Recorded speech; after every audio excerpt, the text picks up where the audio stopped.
Hello बच्चों, आज हम पढ़ेंगे क्लास 7 का इंग्लिश से चैप्टर फर्स्ट, जिसका शीर्षक है 3 क्वेश्चन एंड द स्क्रूवेल। बच्चों, इस चैप्टर की शुरुआत हम यहाँ से करेंगे। इस चैप्टर में एक कहानी है। कहानी कुछ इस प्रकार से है कि एक राजा था। उसका मानना था कि एक सफल राजा बनने हेतु 3 प्रश्नों के उत्तर जानना अति आवश्यक है। वे ये प्रश्न थे।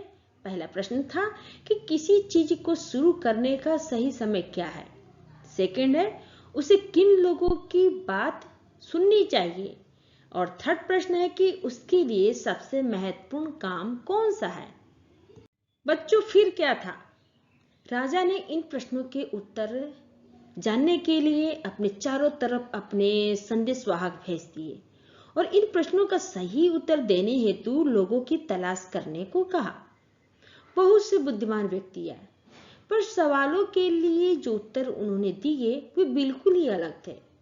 प्रथम प्रश्न के उत्तर में कुछ ने कहा कि राजा को एक तय समय सारणी का पालन करना चाहिए, जबकि कुछ ने कहा कि यह निश्चित नहीं किया जा सकता है कि किसी कार्य को करने का सबसे उचित समय क्या है।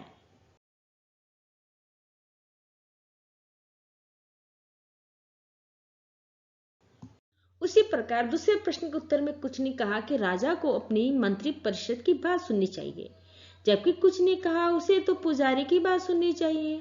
कुछ लोगों का मत था कि राजा को अपने डॉक्टर की बात सुननी चाहिए, जबकि कुछ और लोग ये मानते थे कि राजा को अपने सिपाही की बात सुननी चाहिए। तीसरे प्रश्न के उत्तर में कुछ बुद्धिमान व्यक्तियों ने कहा कि राजा का सबसे महत्वपूर्ण काम विज्ञान की प्राथमिकता होनी चाहिए, जबकि कुछ दूसरे लोगों ने कहा कि धर्म उनकी प्राथमिकता होनी चाहिए। बच्चों, फिर क्या था? राजा सभी प्रश्नों के उत्तर सुनने के बाद उन प्रश्नों में विभिन्नता होने की वजह से संतुष्ट नहीं हुआ। उसने उन बुद्धिमान व्यक्तियों में से किसी को भी कोई इनाम नहीं दिया और तय किया कि वो जंगल में रहने वाले एक तपस्वी से सुझाव लेगा। तपस्वी केवल साधारण इंसानों से ही मिलता था, इसलिए राजा ने अपने कपड़े साधारण इंसानों की ही भांति पहने, अपने घोड़े वो अंगरक्षकों को छोड़ दिया और तपस्वी की झोपड़ी की ओर चल पड़ा। तपस्वी एक वृद्ध आदमी था और वो अपने घर के सामने एक गड्ढा खोद रहा था। राजा ने उस वृद्ध से कहा कि वो अपने प्रश्नों के उत्तर जानने आया है और उसने सभी प्रश्न उस तपस्वी से दोहराए, यानी उसे सुनाए। बच्चों, तपस्वी ने बिना जवाब दिए ही गड्ढा खोदना जारी रखा। कुछ वक्त बीत जाने पर जब तपस्वी थक गया तो राजा ने उसे अपनी मदद का प्रस्ताव दिया। राजा शाम तक गड्ढा खोदता रहा। शाम को राजा ने दोबारा तपस्वी से विनती की और अपने प्रश्नों के उत्तर मांगे, पर उसी समय तपस्वी की झोपड़ी की ओर एक व्यक्ति भागता हुआ आया। उसी समय एक व्यक्ति भागता हुआ उनकी तरफ आया, जिसने अपना एक हाथ अपने घायल पेट पर रखा हुआ था। राजा ने जख्म को साफ कर दिया तथा खून के बहाव को रोकने के लिए उसके जख्म पर एक पट्टी बांधी। इंसान ने थोड़ी सी राहत महसूस की तथा पानी मांगा। राजा और तपस्वी ने मिलकर व्यक्ति को झोपड़ी के अंदर पहुंचाया। व्यक्ति चुपचाप लेटा हुआ था और थके होने की वजह से राजा भी वही जमीन पर सो गया। सुबह जब राजा की आंख खुली तो उसने घायल व्यक्ति को माफी मांगते हुए पाया। उस व्यक्ति ने राजा को बताया कि वो उससे बदला लेने के लिए आया था, क्योंकि उसने उसके भाई की हत्या की और उसकी सारी संपत्ति छीन ली थी। उसने राजा को तपस्वी के घर से लौटने के दौरान मारने का सोचा था, पर राजा के अंगरक्षकों ने उसे पकड़ लिया और उसे घायल कर दिया। अगर राजा उसकी मदद न करता तो वो शायद मर जाता। उसने राजा को मारने की अपनी सोच पर अफसोस जताया और आजीवन उसका भरोसेमंद नौकर बनने का फैसला कर लिया। अपने शत्रु के मित्र बन जाने पर राजा बहुत ही खुश हुआ।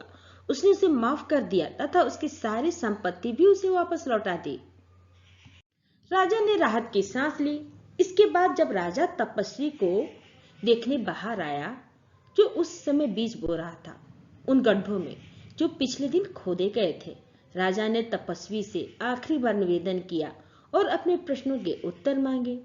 जवाब में तपस्वी ने कहा कि उसे अपने प्रश्नों के उत्तर तो मिल चुके हैं।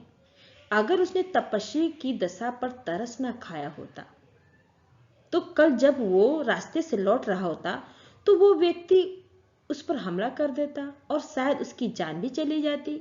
अतः सबसे महत्वपूर्ण समय उस गड्ढे की खुदाई करने के दौरान था और तपस्वी उसका सबसे महत्वपूर्ण आदमी था।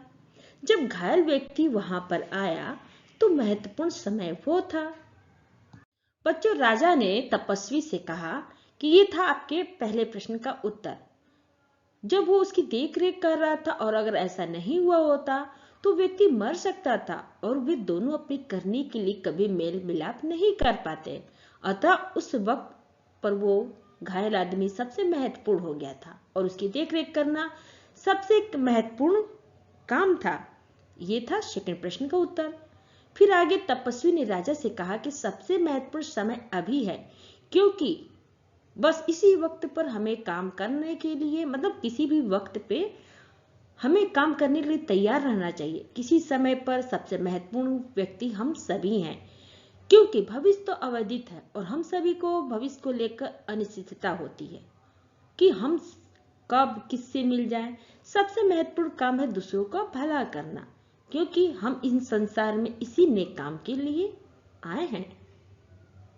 आपको मेरा ये वीडियो अच्छा लगा हो तो लाइक करें, या फिर कोई डाउट हो तो आप हमें कमेंट बॉक्स में लिख कर बताएं। अगर आप पहली बार मेरे चैनल पे आए हैं तो सब्सक्राइब करें और बेल आइकन को प्रेस करें, जिससे आपको मेरे नए वीडियो का नोटिफिकेशन सबसे पहले मिले। थैंक यू बच्चों, फिर मिलते हैं अगले वीडियो में।